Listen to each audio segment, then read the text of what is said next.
Bienvenue les ombres. Aujourd'hui, on parle d'une situation que beaucoup d'entre nous connaissent, mais que peu osent nommer clairement. Être en couple avec quelqu'un qui ne s'assume pas, aimer quelqu'un qui t'aime en retour, mais en secret. Quelqu'un pour qui tu existes dans l'intimité et qui te fait disparaître dès que le monde regarde. Et la question qui revient, celle qu'on n'ose pas toujours se poser franchement, c'est celle-là. Est-ce qu'on peut continuer à aimer quelqu'un qui choisit chaque jour de nous effacer? On ne va pas y répondre tout de suite. On va d'abord comprendre. Comprendre ce qui se passe des deux côtés. Parce qu'il y a toujours deux côtés. Celui qui est caché et celui qui cache. Et entre les deux, quelque chose de plus grand qu'une simple histoire d'amour. La peur, la honte, la pression de nos familles, de nos communautés, d'un monde qui n'a pas encore appris à laisser certaines personnes exister librement. On va parler de double vie, d'invisibilité, de ce que ça fait à l'intérieur des deux côtés, sans juger ce qui se cache, parce qu'on sait ce que ça coûte, mais sans minimiser non plus ce que ça fait à celui qui attend, qui aime dans un espace trop petit pour cet amour-là. Je suis Art et avec moi aujourd'hui, mes deux collègues et amis, Bono et Yuri. Hello, j'espère que vous allez bien. Hello, comment ça Hello les va? amis, ça va et vous? Moi, ça va très très bien. Ah, top, super. Bon, installez-vous. Cet épisode va toucher à des choses que certains d'entre vous portent depuis trop longtemps, n'est-ce pas, Bueno? Donc voilà, c'est parti. Ok. Comment cet épisode vous parle? Qu'est-ce que ça vous inspire? Qu'est-ce Bah, que ça veut dire ne pas assumer pour vous? moi, je trouve que ça touche au cœur même de c'est quoi la vie LGBT, hein. Que ce soit typiquement relativement par rapport à soi-même ou le rapport aux autres, ici en termes relationnels. Et je pense que ne pas s'assumer comme on peut l'entendre, ce n'est pas qu'une seule réalité et chaque personne le vit d'une manière différente. Avant qu'on aille plus loin, j'ai besoin qu'on soit tous les trois alignés parce que ne pas s'assumer, c'est un terme qu'on utilise beaucoup, mais qui recouvre des réalités très différentes, comme vous l'avez souligné tous les deux. Pour vous, ça commence où et ça se termine où? De quoi parle-t-on vraiment quand on dit ne pas s'assumer? Pour moi, ça peut être quelqu'un qui n'a même pas encore accepté ce qu'il ressent ou même s'il le sait, il ne peut pas en parler, peut pas le dire, il trouve pas les mots, il sait pas l'expliquer. Ou quelqu'un qui vit sa vie, mais uniquement dans certains espaces, avec certaines personnes, mais jamais partout. Pour moi, c'est un peu préparé, hein. Je dirais que ça dépend du contexte dans lequel on le met, mais ça peut aller du fait euh, de ne pas s'accepter soi-même, accepter sa sexualité pour soi-même, à ne pas le faire vis-à-vis de son partenaire, c'est-à-dire assumer publiquement son partenaire, passant par ne pas s'assumer vis-à-vis de sa famille et ses proches. Donc pour moi, ça dépend vraiment du contexte dans lequel tu te trouves, que ce soit géographique, religieux ou tout simplement même familial. Ça peut aller de la survie à quelque chose de beaucoup plus deep dans les émotions quand tu es en couple. Pour moi, ne pas s'assumer, c'est un peu comme un spectre. Il y a celui qui ne se l'est pas encore dit à lui-même, qui vit dans le déni total. Il y a celui qui le sait, qui l'accepte intérieurement, mais qui ne peut pas le dire à sa famille. Et il y a celui qui mène une double vie complète. Une relation cachée d'un côté, une façade de l'autre. Ce sont trois situations très différentes, mais ce qui relie toutes ces situations-là, c'est la peur. Vous en pensez quoi? Je pense que c'est vrai. Je pense que c'est vrai. La peur de d'être jugé. Déjà, on subit notre propre jugement et c'est celui-là le plus dur des fois même. Et en fait, ensuite, celui des autres, celui de notre famille. Et encore une fois, ça rentre dans le cadre que en fait, nous, on parle dans les pays où l'homosexualité est autorisée. Et quand ça ne l'est pas, on peut comprendre que les gens ne s'assument pas, effectivement. On est vraiment dans une réalité où, voilà, l'homosexualité en fait, en tout cas, moi, je vais parler dans une réalité où l'homosexualité est autorisée, bien évidemment. Et à contrario, moi, je m'exprimerais plus un peu dans un pays où ça ne l'est pas, où effectivement, je pense que dû au contexte social et environnemental, il serait beaucoup plus difficile même de se avouer certaines choses parce que bah, c'est pas ta réalité par défaut de, quand je dis réalité, je parle de vraiment autour de toi. Enfin, ça peut être quelque chose qui existe, mais qui sera beaucoup plus caché et pas au vu et au su. des gens et ça fait que en fait ça rend la représentation difficile. Donc ça fait que même dans ta configuration à toi en tant que personne, tu auras du mal à te dire que bah si tu n'es pas aware, tu pourras te dire facilement que bah en fait peut-être je suis une anormalité du système. Pourquoi? Parce que tu n'as pas connaissance qu'il existe des gens comme toi prêts à tout. Donc ça rend le processus d'acceptation vis-à-vis de soi-même déjà beaucoup plus difficile. Et à combien de fois vis-à-vis de la société ou dans un pays où ce n'est même pas autorisé, tu n'as même pas le droit parce que ça devient déjà littéralement une chirurgie. Là, on n'est jamais né seul. Elle est apprise, transmise et imposée. Ne pas s'assumer n'est pas une faiblesse de caractère, c'est souvent une réponse voilà, rationnelle à un environnement hostile, comme vous l'avez encore une fois souligné. Et bah, on va vous rediriger vers les anciens épisodes qu'on a abordés, donc l'homophobie bien terrorisé, queer solitaire, etc. Il y en a plein, plein, plein d'éléments en plus que vous pouvez retrouver dans ces épisodes-là. Est-ce que la différence entre pas être encore prêt et on ne le sera peut-être jamais change peut-être quelque chose pour le partenaire? Moi, je pense qu'il y a une vraie différence. Quelqu'un qui n'est pas prêt, euh, il y a une évolution possible. C'est-à-dire qu'il y a un chemin à parcourir, il y a, euh, il y a une chance d'évolution, quoi. Quelque chose qui, moi, j'étais pas prêt et j'ai évolué avec ça. J'ai assumé, j'ai fait mon coming out et du coup, bah, en fait, maintenant, j'assume un petit peu mon homosexualité. Pas dans tous les espaces, encore une fois, sauf au travail en tout cas. Mais partout, je l'assume et j'assume mon couple. Mais voilà, il y a certains endroits où je ne vais pas m'afficher. Et quelqu'un qui le sera peut-être jamais, c'est une autre réalité. Et pour le partenaire, ça change tout. Je pense qu'être en couple avec quelqu'un qui n'est pas prêt à s'assumer, tu attends aucune évolution, tu as peut-être possiblement aucun projet, parce que c'est compliqué d'être avec quelqu'un qui ne t'assume pas, si jamais. Parce que ce qu'on pense pas et ce à quoi on réfléchit jamais, c'est qu'est-ce qui va arriver un jour si tu es en couple avec une personne qui s'assume pas, s'il venait à tomber malade, à être interné à l'hôpital ou à tout simplement nous quitter, quitter le monde, mourir, quoi, tout simplement. Hmm. Tout ce que vous avez envisagé tous les deux, bah, c'est perdu. Tu peux pas aller le voir à l'hôpital, tu pourras pas être présent ou l'accompagner dans ses derniers moments, peut-être, parce que tu n'es personne, parce qu'il s'assume pas, parce que, enfin, il y a pas mal T'as de pas de choses qui, statut. t'as pas de statut, t'as pas de statut, t'es pas une personne à contacter en cas d'urgence. Tu n'es vraiment littéralement personne. Personne. Tu n'es vraiment personne. Ça, c'est compliqué. Et encore une fois, il n'y a aucun jugement. Je me mets vraiment dans la position de la personne avec qui tu vis et je prends la position de la personne, de l'autre partenaire qui s'assume et qui vit avec quelqu'un qui s'assume pas, pour le coup. Mais, pour diverses raisons, hein, une personne n'est pas prête à s'assumer, n'est pas prête à s'assumer. Et ça, c'est OK. Chacun son chemin, chacun prend le temps qu'il lui faut pour, euh, pour s'assumer, pour faire le travail sur soi et sans jugement. Il y a clairement et très nettement une différence parce que ça dépend aussi de à quelle étape est ton partenaire et est-ce que vous êtes sur la même longueur d'onde.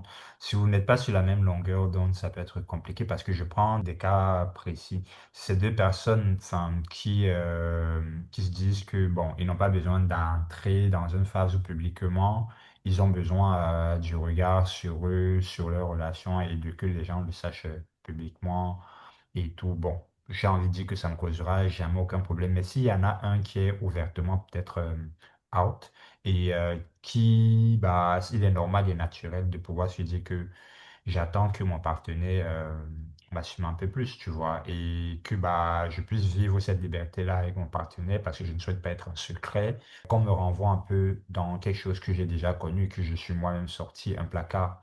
Mais maintenant, de l'autre côté, si le partenaire de l'autre côté, maintenant, c'est quelqu'un qui n'est jamais prêt à passer le cap, oui, j'ai envie de dire que ça peut être délicat dans la mesure où, enfin, si on part de la base où si tu te mets en couple, c'est peut-être pour finir avec la personne, bah, tu vas pas passer toute ta vie dans le placard sachant que toi, t'es out à cause de ton partenaire.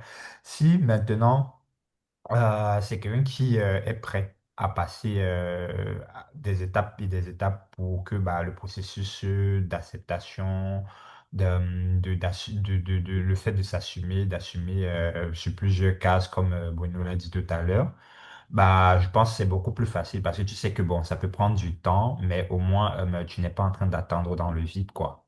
Si j'étais out aujourd'hui et en face de moi, j'avais peut-être quelqu'un qui me disait en mode non, euh, moi, je suis jamais prêt à tout ça et que moi, je veux une vie qui n'est pas cachée, bah, je pense que ça serait clairement un motif de rupture, par exemple.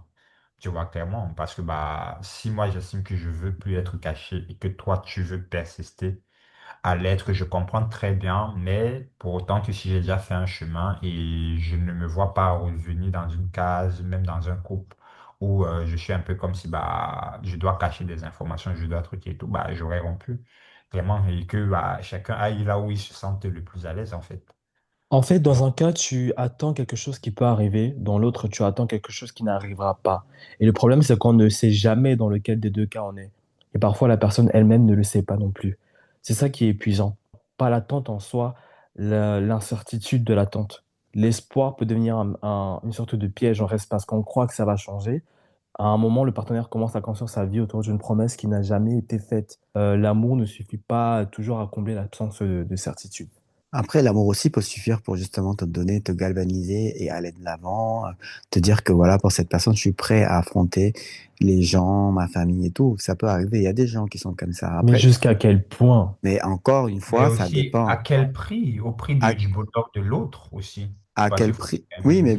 mais bien sûr. Mais après, encore une fois, euh, je me mets dans la place de la personne qui subit ce truc, pas la personne qui ne s'assume pas, l'autre qui vit avec cette personne qui s'assume pas. Mais là, on Parce que doit viser les deux points parce que, oui, bon, oui, je pense que c'est bien sûr, important. on vise les deux points, mais je veux dire, en fait, parce que la personne qui s'assume pas, elle est en survie, ok, elle est en souffrance.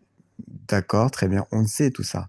Ce qu'on ne sait pas, c'est que, en fait, l'autre aussi, parce que finalement, la personne qui n'est pas cachée, le fait qu'il y a un secret, le secret de l'existence d'un couple, d'un amour caché, ça réduit le temps qu'on passe ensemble, ça réduit Hmm. les espaces, ça réduit pas mal de choses, ça réduit les projets, ça réduit tout ça, ce que j'ai dit tout à l'heure.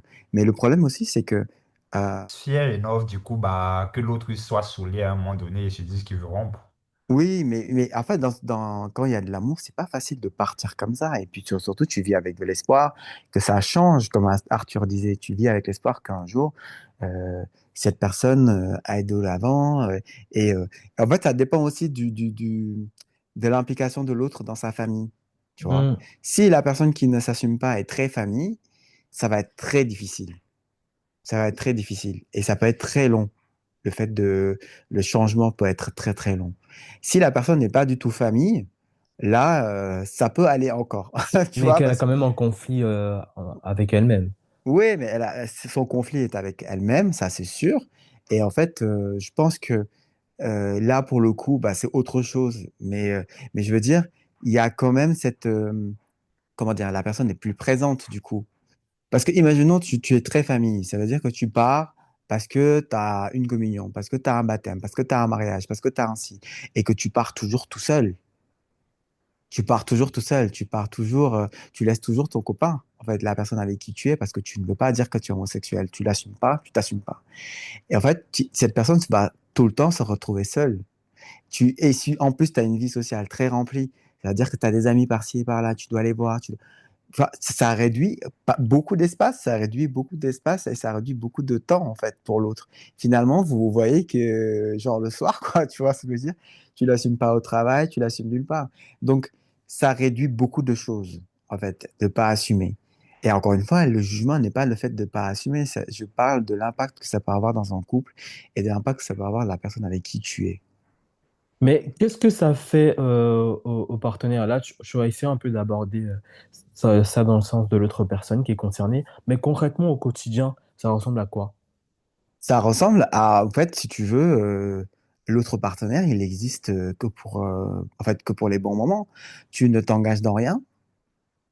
Même pour prendre une location, ça exige que vous soyez deux dans un document. Il y a de l'engagement. Ça aussi, ça peut faire peur de dire que tu es en train de, de prendre un appartement avec un homme. Ça fait de toi de fait un homosexuel, donc c'est un peu compliqué aussi dans la tête de l'autre, enfin, dans la personne, tête de la personne qui ne s'assume pas, tu vois.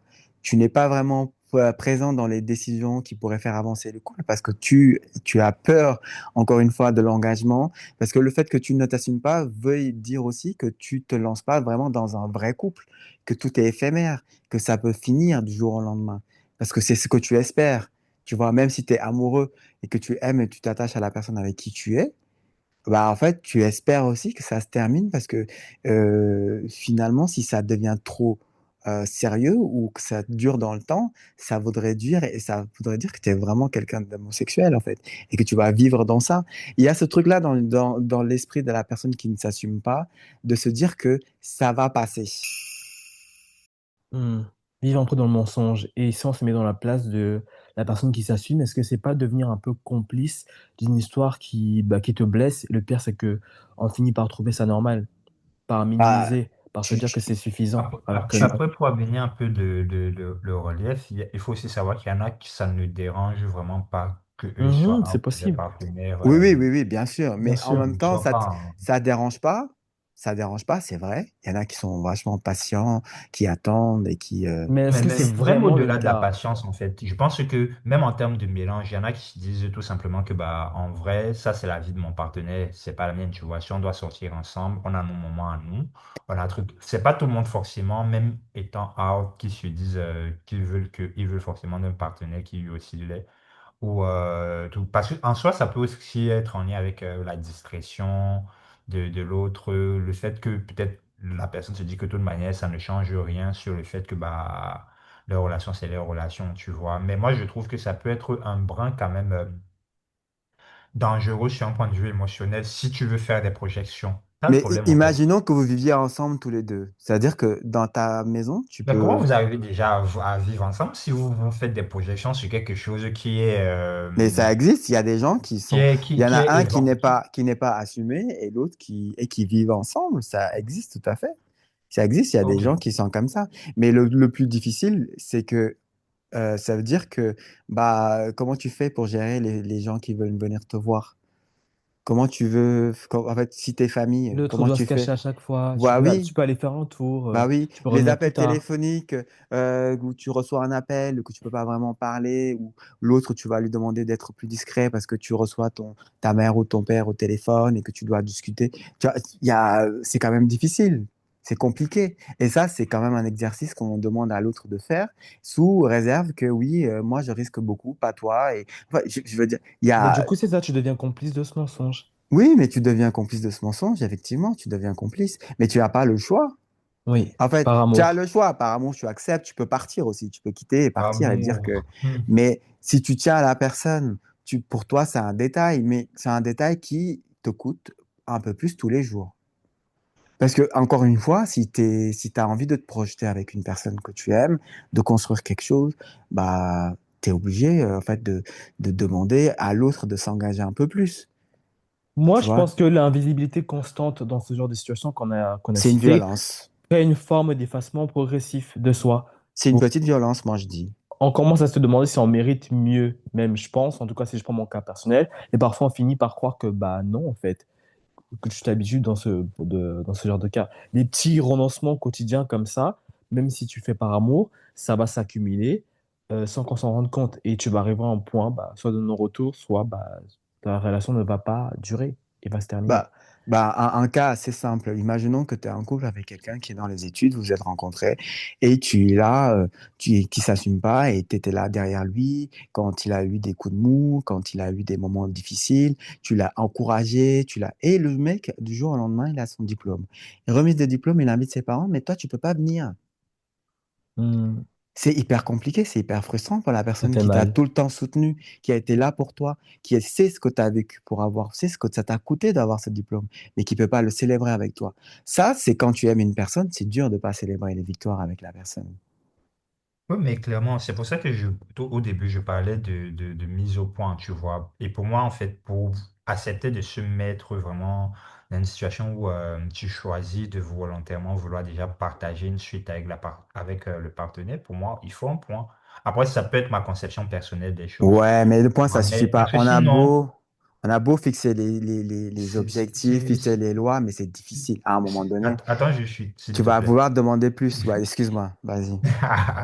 Non, je disais que sinon, le seul souci, c'est que bah, tu te retrouves la personne qui est peut-être out, qui a déjà sa vie pleinement assumée et qui, comme entre guillemets, n'a plus rien à perdre, peut se retrouver potentiellement dans quelque chose qu'au final, il a perdu son temps et de son énergie. Tu vois, et c'est ça Mm.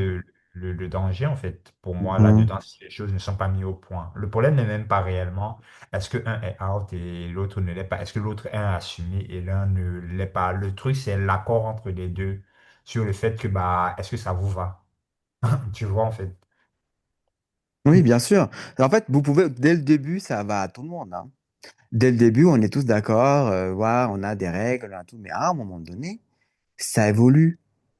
Ça va un peu plus loin, tu as envie de plus aussi. Parce que les limites que vous êtes fixées au début, c'est parce que bah, vous ne saviez pas jusqu'où vous pourriez aller pour la personne avec qui vous allez vous mettre en couple. Vous ne savez pas jusqu'où cette personne va vous marquer dans la vie. Vous ne savez pas tout ce que cette personne va vous apporter et comme, ce que ça vous coûte aussi en effort.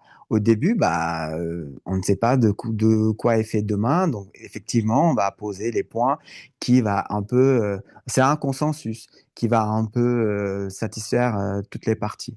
Mais à un moment donné, tu vois, ça va durer les mêmes. Tu vois que tu n'évolues pas dans un couple, tu as besoin d'évolution. Tu as besoin de franchir des étapes, des trucs, des étapes, de gravir des échelons comme dans le milieu du travail et de construire des choses, tu vois. Donc au début, c'est normal quand c'est une petite amourette et on se dit, ah voilà, oui, voilà, tu n'es pas out, bah écoute, il n'y a pas de souci, moi ça me dérange pas. Mais à un moment donné, ça va devenir vraiment sérieux. Euh, Même pour projeter des vacances, c'est compliqué d'être avec quelqu'un qui n'est pas assumé. Tu vois comment tu fais? Est-ce qu'on peut dire que la personne qui s'assume pas ressent de la honte? Mais il y a de la honte d'être ce qu'on est, la honte de vivre avec un homme, la honte, bah parce que quand on ne s'assume pas, il y a trop de choses derrière. C'est la peur de décevoir, c'est la peur de perdre sa famille, de perdre son entourage, de perdre tout ça. Et oui, il y a une honte. Et est-ce qu'à un moment, la honte de l'autre devient la tienne, à la place de la personne qui, elle, s'assume, du coup? Mais Mm. est-ce qu'au final, c'est toujours, à certains stades, c'est toujours la honte? Est-ce que ce n'est pas plutôt la peur qui Après, on domine a sur cité plein quelque d'autres chose éléments hein, qui font que la de, personne qui de- ne s'assume pas enfin, est amenée à ne pas du coup bah, s'assumer, à ne pas partager sa vérité. Il y a plein d'autres raisons. Non, je pense qu'on n'a pas honte de l'autre avec qui on est en tant que personne ou en tant que... On a juste peur de ce que reflète, en fait, l'image que l'on renvoie aux autres. Exactement. C'est Je pense que l'image d'être c'est un... Hmm, L'image... c'est une forme de honte, c'est pas faux. Mais je pense aussi qu'il y a un peu, il y a surtout, en fait, ce truc de dire que bah, tu peux perdre beaucoup de choses sur la suite et en très peu de temps sur la conséquence. Vous voyez, c'est un peu comme si tu dis que, OK, ça commence peut-être par cette image ponctuelle dont on peut avoir de vous deux et après ça devient de, ah, tiens, c'est allé à tel endroit. Les gens ont vu, ça allait à tel membre de la famille, ça s'est retrouvé à tel milieu cadre professionnel. Je pense en fait que c'est ce truc en entonnoir ou en compte-goutte qui peut Hmm, être progressif, qui part peut-être de ce petit truc de honte. Souvent même pas, hein, parce que en vrai, moi je me mets peut-être à la place même d'un couple. Je pense que s'il n'y avait pas pour parler à titre vraiment personnel, s'il n'y avait pas peut-être ce truc de exposition qui peut t'amener peut-être demain des problèmes personnels au plus profond, j'aurais aucun problème à peut-être marcher avec un partenaire avec, du vous même voyez, sexe. du même sexe. J'aurais vraiment pas, je pense pas que j'aurais vraiment pas de souci. Je pense un peu que c'est vraiment ce truc aussi de se dire que, OK, ça peut avoir une conséquence sur ta vie. Ah, ça n'est pas le fait que, ouais, enfin, pour beaucoup, peut aussi avoir la honte parce que bon, mais j'ai du mal à imaginer se retrouver déjà quand même dans un, entre guillemets, foyer et la honte encore reste aussi importante que ça. Après, vous me direz ce que vous en pensez. Je ne sais pas si Mais ça peut. justement, est-ce qu'à un moment donné, tous ces éléments négatifs qui encombrent du coup celui qui ne s'assume pas déteignent sur le partenaire qui lui s'assume à force? Clairement. Non, je pense qu'il y a vraiment une blessure. Pas d'une blessure. Il y a une peine, une douleur qui est là de pas s'afficher avec la personne qui on aime, de pas pouvoir exposer son amour, son bonheur et tout. Il y a une frustration plutôt, je dirais. C'est la frustration. Après, de parler de honte, non, je pense pas que quelque part l'autre ressent de la honte. Mais il y a une vraie frustration, ça c'est clair. C'est clair. Après, oui, comme je disais tout à l'heure, tu as une sorte de balance interne qui te fait, voilà, tu te dis, bah, c'est quoi le risque et bénéfice finalement? Soit je perds toute ma famille, donc ton socle, les gens en fait, avec qui tu as grandi, qui t'ont donné ce que tu as, qui t'ont donné ce que tu as. Ce que tu as, tu l'as eu par toi-même, mais je veux dire, ta famille, quoi, en gros, vous avez compris. Et il y a cette personne à côté, tout seul, de l'autre côté de la balance, et tu dois choisir. Et de l'autre côté de la balance, il y a aussi ta vie, ta propre vie à toi. Et souvent, en fait, on va pas choisir ce qui va nous intéresser, nous. On va plutôt choisir ce qui va intéresser les autres. Donc, pour pouvoir faire plaisir aux autres. Mais tu as Donc, donné tu as donné des exemples tout à l'heure quand tu as dit, oui, quand ta famille appelle, tu te caches, ton partenaire doit se taire, ton partenaire doit se cacher dans une autre pièce ou faire un mm, tour, revenir plus mm, tard. Bah, mm, je me dis qu'au bout d'un moment, mm, dans cette situation, quand tu es à la place du partenaire qui, lui, s'assume, quand il vit cette situation au quotidien, ouais. pour moi, si tu te sacrifies, oui, effectivement, mais au bout d'un moment, c'est un peu comme si bah, tu commences à avoir honte de quelque chose qui n'a rien de honteux. Parce que toi, du coup, t'as une autre étape de ta vie, de ton cheminement, parce que la personne que tu aimes te traite comme un secret. Et inconsciemment, tu intègres que tu es quelque chose qu'on cache, quelque chose dont on a honte. Et ça prend du temps à défaire, même après la relation. Mais ça, encore une fois, ça dépend du profil de la personne avec qui Oui, tu es. aussi. Il y a des gens qui sont suffisamment forts pour se dire que, ouais, moi, je suis sorti de là. C'est lui qui a honte, pas moi. Moi, ma vie, elle est faite. J'ai fait mon choix. Je me suis choisi moi. Il y a des gens qui sont très bien avec ça, hein. Et encore une fois, c'est ce que Yuri Ouais. disait. Ça ne dérange en rien. Après, pour Bien combien de sûr. temps? Pour combien de Mais c'est temps? ça, pour combien de temps? Pour combien de temps? Parce que c'est quand même très difficile d'être caché, entre guillemets. Bah, c'est Même une si violence psychologique, hein. bah oui, c'est une petite violence en fait finalement, c'est une petite violence. C'est après voilà, il y a des gens à qui ça ne gêne pas, qui sont très résilients et tout peut-être, je sais pas. Mais moi je sais pas comment je pourrais vivre si un jour j'étais caché dans une situation où moi je suis caché. Je sais pas comment je le supporterais. Ok, mais du coup, qu'est-ce qui retient vraiment quelqu'un de s'assumer? Est-ce que c'est vraiment entre quelque chose, un sentiment qui est partagé entre la liberté de pouvoir penser et faire les choses par soi-même, ou la honte, ou encore tout simplement un besoin de survie? Bah, il y a le besoin de survie, il y a le besoin d'appartenir à quelque chose. Nous, on est des Africains, on est des personnes noires. On a toujours grandi dans ce monde où on nous dit que bah, en fait, la famille est importante, la famille est ancrée en nous. Mhm. On devient un individu dans un groupe. Nous, on s'efface nous-mêmes. Depuis tout petit, depuis jeune, on nous apprend à nous effacer au profit du groupe, au profit de la famille. Donc, on a intégré des choses depuis tout petit, même si on voyage, même si on sort géographiquement de la zone où on a grandi, on continue à perpétuer ces choses qu'on a ancrées très fortement en nous. Donc, il y a le besoin d'appartenir à quelque chose, d'appartenir à un groupe quand on est issu d'une grande famille. Donc, encore une fois, cette balance en toi te dit, bah, tu vois, tu as cette grande famille dans laquelle tu as grandi et tu as ton besoin de liberté, d'affirmation, d'expression de soi, de ton identité et tout. Et en fait, encore une fois, quand tu choisis, tu ne choisis pas ce qui va directement satisfaire ton propre intérêt, mais tu vas toujours satisfaire quelque chose qui va satisfaire le groupe, l'intérêt du groupe. Et, et nous, on a été élevés dans cette optique de toujours faire plaisir, de toujours flatter le groupe, de toujours être l'exemple, de toujours. Donc forcément, en fait, quand tout ça, toutes Oui, ces un réalités besoin te perçuent, communautaire, en fait, de exact, représenter de la représentation, communauté, d'exemplarité, de de la tout. communauté Tu es noire. grand, tu es le plus grand, tu es le nain, tu es un homme, tu dois si tu... En fait, plein de banalités comme ça, qui semblent banales, hein, très banales, mais qui ont une Très très élevé forte, sur ça. ouais, exactement, en nous. Et voilà, tout ça, ça te fait peur. Tu as peur d'être à la honte, parce que c'est une honte d'être une personne homosexuelle. C'est criminalisé dans ton pays.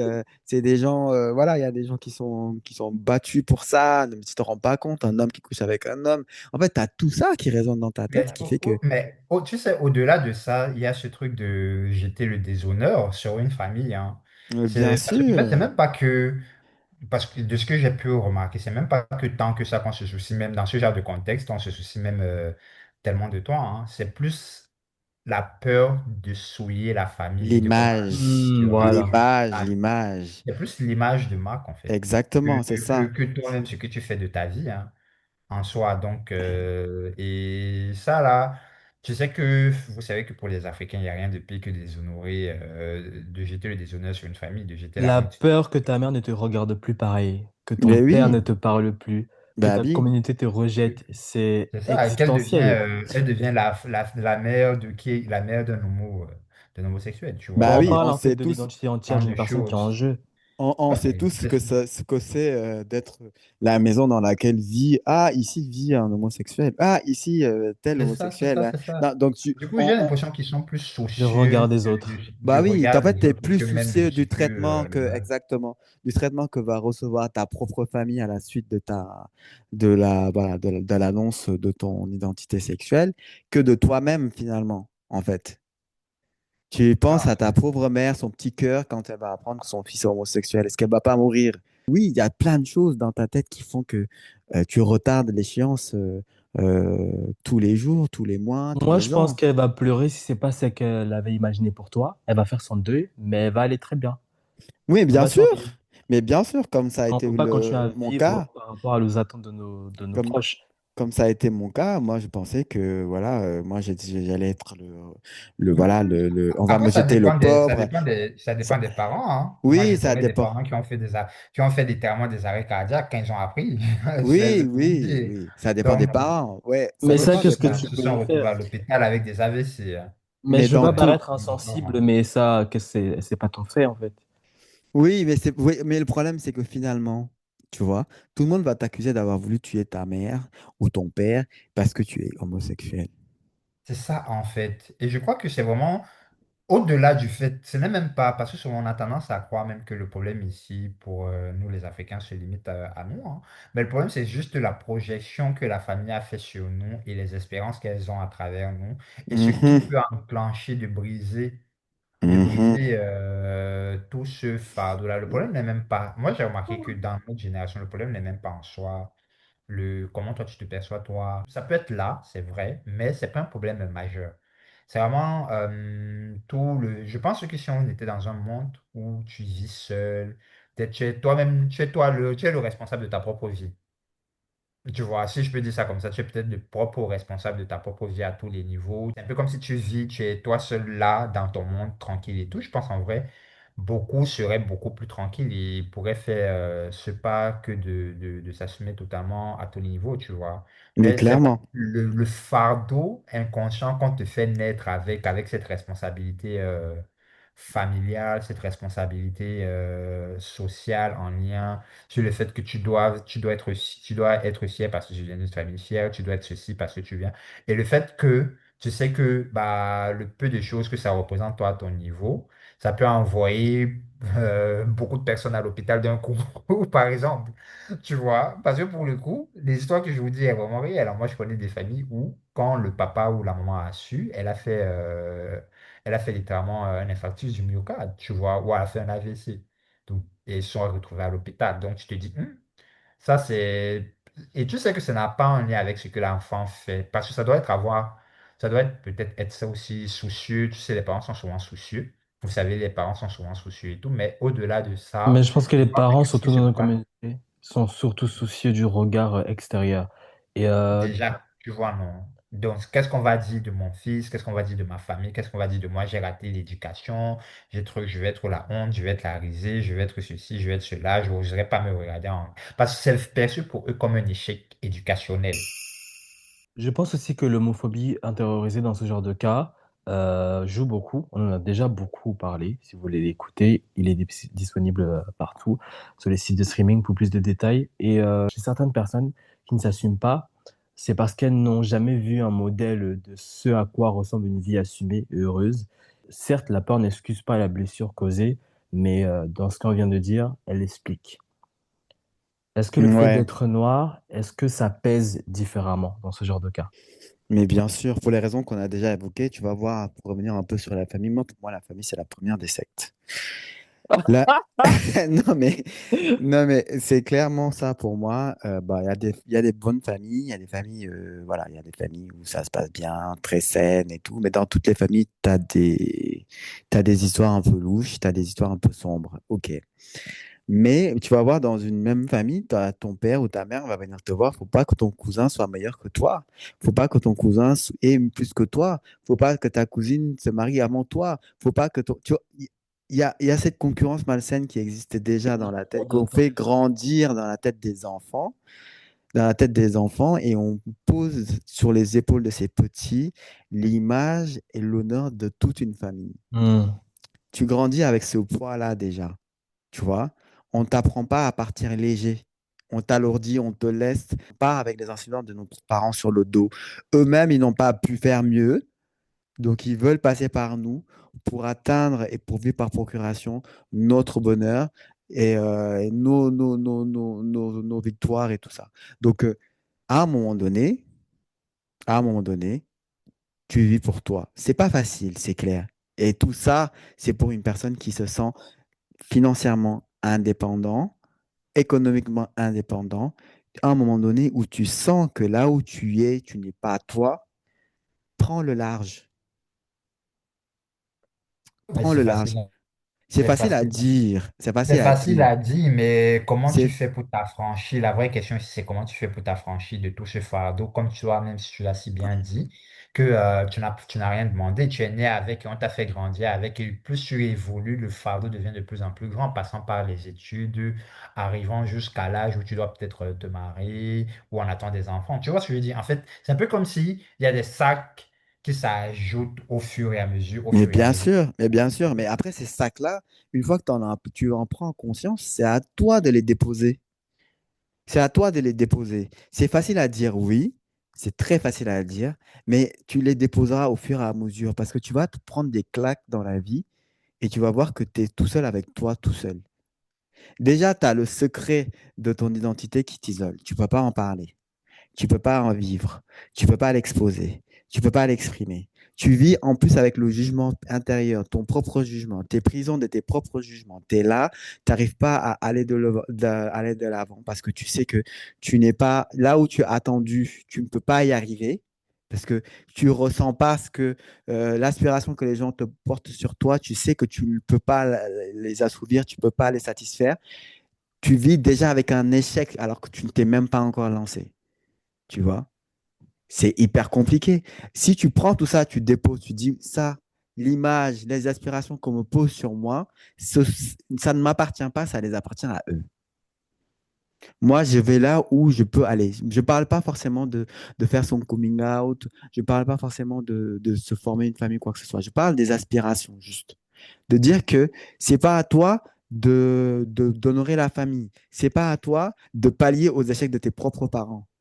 Tu vois? Ils ont vécu leur vie. Toi, tu vis la tienne.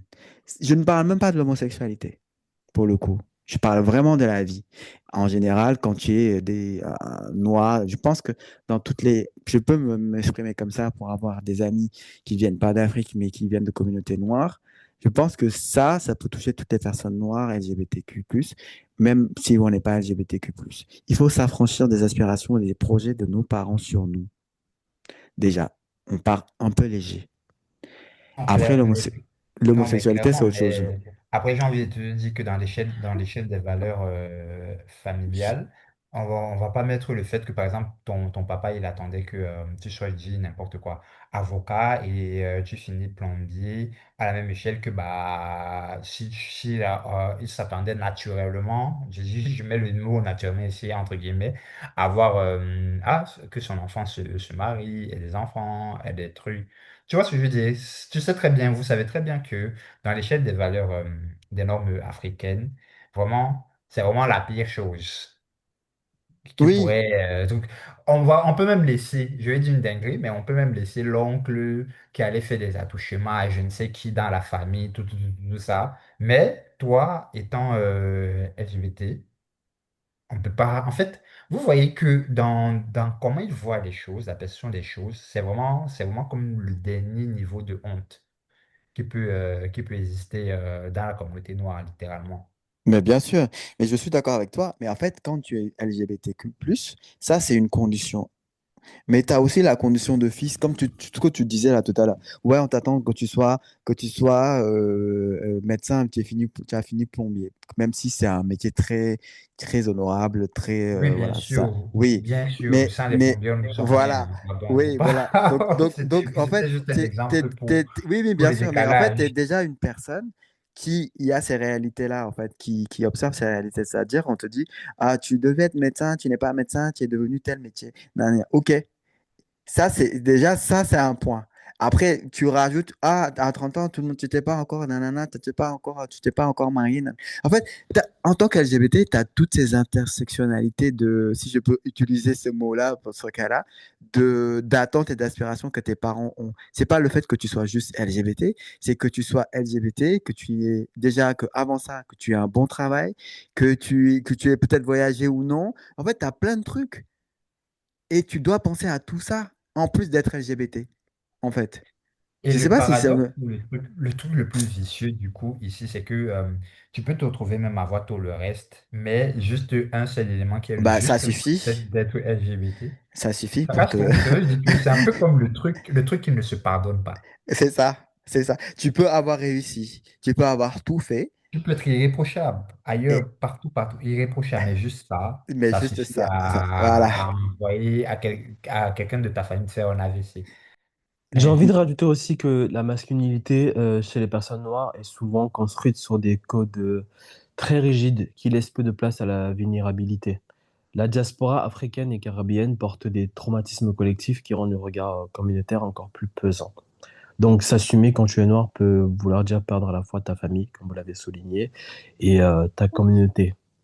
Ce qui en est de la société là-dedans? Est-ce que l'homophobie intériorisée est indexée dans ce genre de cas et comment elle se construit? Bah, déjà, faut pas croire que quand on fait partie de la diaspora, on est on est libéré de tout ce que, de toutes les réalités de nos communautés respectives. On vient dans les, en fait, on part avec nos valises et dans nos valises, toutes les réalités qu'on a laissées là-bas déjà, en fait, qu'on a eues là-bas déjà quand on était dans nos pays d'origine, nous suivent. Et très peu arrivent à s'en défaire, très peu arrivent à faire leur vie et à petit se débarrasser de tout ça. Mais beaucoup sont encore trop, même très ancré encore dans ces réalités. Si bien que des fois, il y a même une étude sur ça, mais je ne saurais pas le dire le nom, que les gens de la diaspora sont encore plus durs, plus sévères que les mêmes communautés qui vivent dans les pays d'origine. Hmm. Parce qu'il y a cette envie de se rattacher, de garder le lien avec le continent, de garder le lien avec les racines. Et ça, et en faisant observer les règles qu'on nous a transmises injustement ou dans laquelle on ne trouve aucun bienfait, mais qu'on persiste à observer avec nos enfants ou avec notre descendance et tout, pour garder ce lien avec le pays. Donc, même si tu es un enfant de la diaspora, un fils d'émigré ou quoi que ce soit, si tu as vécu avec un parent qui a gardé ces réalités-là, c'est très dur. C'est très dur. Dans nos auditeurs, on a aussi des personnes qui sont nées en France, qui sont nées hors de leur pays d'origine et qui ont du mal à s'assumer, qui ont du mal à vivre ouvertement leur identité sexuelle. Et pourtant, ils sont dans un pays qui est le leur, des réalités différentes, mais juste qu'ils sont encore ancrés dans dans les réalités africaines que la diaspora a ramenées dans les valises. Donc, je pense que oui, je pense, il n'y a pas malheureusement de frontière pour l'homophobie. Et, euh, et en fait, elle traverse les générations, elle traverse les frontières, elle traverse le temps. Et s'il n'y a pas une personne qui fait le travail et qui décide de l'arrêter avec sa génération, avec son temps, bah, en fait, ça traverse les générations, ça avance, quoi, je veux dire, malheureusement. Mhm. Pour toi, Yuri? Ouais, et c'est ça qui rend un peu la chose particulière, parce que c'est un peu comme si il y a une pensée collective de la communauté avec des lois qui sont érigées, qui sont propres à la communauté, avec des systèmes qui sont propres à la communauté, des manières de faire qui sont propres à la communauté, et tout le monde doit pouvoir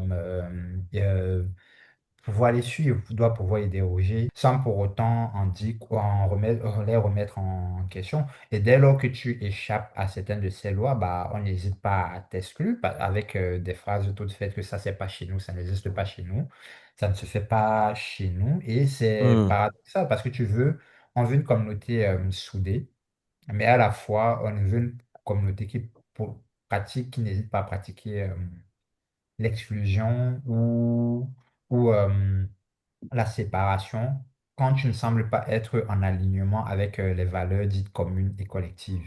Du coup, Tu ça vois? rejoint un peu ce qui se passe au Sénégal actuellement. Est-ce que ça change quelque chose pour quelqu'un qui hésite à s'assumer? Oui, totalement, totalement. Ça revisse un peu le cadenas. Ça fait que bah, ça te décourage parce que tu n'as pas envie d'aller à la contre de tout un système. Tu n'as pas envie d'aller dans la contre. Et encore, et dis-toi que bah, c'est des mesures qui sont prises avec, euh, avec des perspectives carcérales, quand même, qui sont là. Donc, c'est pas rien. Tu n'as pas envie de te retrouver en prison pour le peu désister. Tu n'as pas envie de te retrouver à gâcher littéralement ta vie avec un casier judiciaire, avec 2, 3 ans, non, 10 ans, autant pour moi. Qu'est-ce que je raconte? 2, 3 ans, c'est gentil, mais on est à 10 ans parce que la loi est passée à 10 ans de prison, à Mhm. 10 ans d'emprisonnement, juste pour le peu de ce que tu es. Et euh, ça change énormément de choses parce que ça fait que même les personnes qui étaient dans l'optique de pouvoir être un peu plus assumés, un peu plus eux, ça refroidit énormément. Tu vas faire, comme on dit, si tu devais faire un pas ou 2 pas à l'avant, tu vas en faire 10 en arrière tout de suite, rien qu'à cause de la loi. Parce Forcément, que quand tu tu sais que vois un État voter 135 voix pour zéro contre une loi sans qui disons criminalise sur la ton, mentalité. ton existence, bah, tu comprends que le silence n'est pas juste une question personnelle, c'est une question de survie. Et ça rend le jugement encore plus difficile. Comment on reproche à quelqu'un de se cacher quand le monde lui dit clairement que s'afficher peut lui coûter sa liberté ou sa vie? Faut aussi signaler que les personnes qui ont été arrêtées, ce ne sont pas des personnes qui s'assument publiquement et qui expriment publiquement leur identité sexuelle. C'est-à-dire qu'on a été Oui. fouillé dans leur vie privée, dans leur téléphone, pour aller sortir en fait, pour sortir des preuves de leur homosexualité présumée. C'est pas des gens qui sont ouvertement homosexuels pour la plupart. Donc là, c'est même pas des gens qui se sont assumés. Donc le contexte géopolitique et culturel conditionne directement les choix Mais bien individuels. sûr, c'est même ce qui est conseillé. Moi, je conseille à toutes ces personnes qui vivent dans des pays où c'est impossible d'exprimer son identité, ben, de vivre caché autant que possible. Et c'est là que des méthodes de survie vont ressurgir. Donc, on est dans des situations extrêmement graves de survie. Et encore une fois, c'est pour des personnes qui ne vivent pas ouvertement leur homosexualité. Donc, imaginons pour les gens qui... Déjà, il y a des suspicions d'homosexualité dans les rues et des gens se font tabasser sans même que la loi n'intervienne encore. Ok. Et tout ça, quand on est en Justice couple, pour populaire, mais revenir, la justice populaire pratiquée sur la vie privée de quelqu'un, c'est quand même, on parle quand même ex- d'une dinguerie, ça. exactement. Donc, tout ça fait que quand tu es issu de ces pays-là et que tu es en couple, bah, tu réfléchis à deux fois. Ta peur est décuplée. Et la peur, on sait ce qu'elle fait, comment elle agit dans la vie de quelqu'un. Quand on a peur, Et quand on doit choisir entre la peur et le bonheur, en fait, on va se diriger vers en fait, ce que peur nous impose de faire plutôt que ce que le bonheur nous impose de faire. Donc, on va plus aller dans le côté négatif que dans le côté positif. Et Et malheureusement, même ce qui se passe en Afrique résonne dans la diaspora. Les familles mais bien restées au sûr. pays influencent encore ceux qui vivent par ailleurs. Bien sûr, surtout qu'ils sont convaincus que c'est quelque chose qui est importé et qu'on chope, qu'on attrape au contact de la communauté blanche. Donc on est homosexuel parce qu'on est trop longtemps dans la communauté blanche ou on s'inspire trop de la communauté blanche. Donc en fait, imaginez un petit peu la réflexion derrière. Comment tu peux expliquer à ces personnes-là que tu n'es pas ce que tu prétends être et que c'est compliqué de devoir se cacher et que c'est une violence pour toi de devoir tout le temps te taire, de te restreindre, de te soustraire, dans des espaces où tu es censé être libre, où tu es censé te développer. Enfin, c'est compliqué. Comment tu vas dire, avoir une conversation intelligente et intelligible avec ces gens-là? C'est pas possible. En J'ai une fait, question pour vous, Bono et Yuri. Est-ce qu'on peut continuer à aimer quelqu'un, après tout ce qu'on vient de dire, quelqu'un qui choisit chaque jour de nous effacer? Je pense que euh, l'amour reste quand même, malgré l'effacement, malgré la blessure et la frustration, il y a quand même de l'amour. Et je pense que si la personne reste encore pendant toutes ces années auprès de nous, en fait, près de la personne qui s'assume pas, il y a quelque part quand même cet amour. Et l'amour, c'est quand même ce sentiment inexplicable qui continue à grandir, comme à l'inverse peut continuer à se rétrécir et à baisser à s'étioler, quoi, finalement. Et je pense que les épreuves unissent quand même. Quand on est dans une relation où on peut se confier, dire ce qu'on pense, dire ce qu'on vit, comment on a vécu les choses, et puis rassurer aussi l'autre, je pense que ça fait quand même grandir le couple et grandir l'estime de l'autre vis-à-vis de nous. Donc oui, je pense qu'il faut quand même communiquer. Parce que le problème des gens qui ne s'assument pas, c'est que des fois, il y a et ça c'est beaucoup de nos compatriotes africains aussi, cet orgueil et, euh, et cette fierté qui veut qu'on ne va pas forcément communiquer sur nos sentiments et ce qu'on ressent et ce qui nous traverse. Euh, je pense que ça aussi, ça fait partie de nos réalités qui veulent qu'on ne soit pas vulnérable, ce que disait Art tout à l'heure, et qu'on ne parle pas de sentiments, qu'on ne parle pas d'émotions. Et là, c'est là que ça devient plus important. C'est quand on est quelqu'un qui est capable de mettre entre parenthèses sa vie pour nous accompagner, nous, je pense qu'il faut un minimum de reconnaissance et de respect et pour pouvoir aussi s'ouvrir, mais s'ouvrir complètement de ce qui y est, de ce qui reste de nous finalement, en fait. Parce que puisque la grosse partie de notre énergie et de ce qui est notre vie est un peu cachée aux yeux des autres, ce qui nous reste à nous, l'intimité qui nous reste, peut-être en fait, l'ouvrir grandement à la personne qui décide de partager ce combat avec nous. Et c'est là que l'amour peut grandir, l'amour peut vaincre et survivre, je pense. Moi, honnêtement, je pense que non. Pas du tout. Pas indéfiniment, en tout cas. Parce qu'à un moment, rester dans cette situation, ce n'est plus de l'amour. C'est de l'abnégation. Et l'abnégation, ça use, ça abîme. Tu finis par disparaître toi-même à force d'accepter d'être effacé par quelqu'un d'autre. Et la question, ce n'est pas de savoir si tu l'aimes encore, c'est de savoir si tu t'aimes encore toi. Donc partir, pour moi, c'est pas trahir l'autre, c'est se respecter soi-même. La culpabilité de partir est souvent plus forte que la douleur de rester. Et pour moi, c'est ça piège. On peut aimer quelqu'un et reconnaître que cette relation ne permet pas à l'un ou l'autre de s'épanouir. Pour toi, Yuri, c'est quoi? pour moi, je pense que l'amour ne fait pas tout, hein. Tu peux relativement, même dans cette situation, le fait de ne pas vouloir euh, assumer publiquement votre amour, ce n'est pas nier l'amour que tu représentes, tu as pour la personne. Ça peut être, l'amour peut être présent et là, mais je ne pense pas que l'amour garantit pour autant que ça marche. Vous voyez, maintenant, est-ce que qui fait des sacrifices et comment? Et est-ce que c'est des sacrifices qui sont communs ou c'est des sacrifices qui sont unilatéraux? Hmm. C'est là où se trouve le point de la question pour moi et qui peut définir.